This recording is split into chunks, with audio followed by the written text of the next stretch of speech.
મિત્રો, હું એક વાર્તા કહેવા જઈ રહ્યો છું. વાર્તા છે ચાલો તકને ઓળખતા શીખીએ. એક વખત ચોમાસાની મોસમમાં અતિ વરસાદને કારણે પૂર આવ્યું. પૂરના પાણી એક ગામમાં ઘૂસ્યા અને ગામ લોકો પોતાનો જીવ બચાવવા માટે ગામ છોડીને સલામત સ્થળે જવા રવાના થયા. ગામની ભાગોળે શિવજીનું મંદિર આવેલું હતું.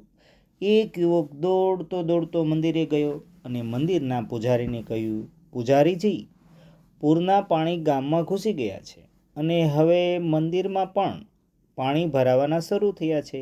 ગામના બધા જ લોકો સલામત સ્થળે જતા રહ્યા છે. આપ એક જ બાકી છો અને હું આપને લેવા માટે આવ્યો છું. આપ મારી સાથે ચાલો. પૂજારીજીએ કહ્યું, હું તમારા બધા જેવો નાસ્તિક નથી. મને મારા પ્રભુમાં પૂરી શ્રદ્ધા છે અને એ મને બચાવવા માટે જરૂર આવશે. મને મારા ભગવાન પર ભરોસો છે. તમારી મદદની કોઈ જરૂર નથી. યુવાન તો જતો રહ્યો. થોડા સમયમાં પાણી મંદિરમાં આવી ગયું અને કેડ સુધી પહોંચી ગયું.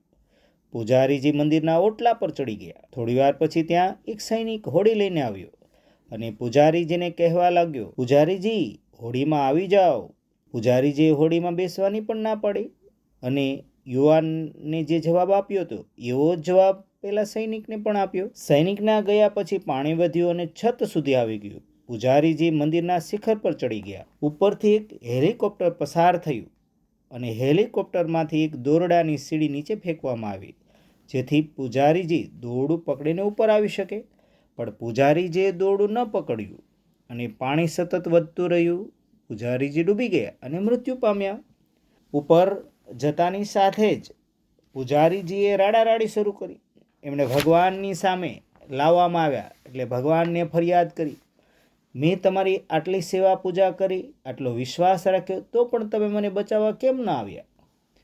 ભગવાને હસતા હસતા કહ્યું, અરે પાગલ, હું એક વાર નહીં 3 વાર તને બચાવવા માટે આવ્યો હતો. પ્રથમ વખત ગામનો યુવાન બનીને, બીજી વાર સૈનિક બનીને અને ત્રીજી વાર હેલિકોપ્ટર લઈને, પણ તું મને ઓળખી ન શક્યો. એમાં મારો શું વાંક?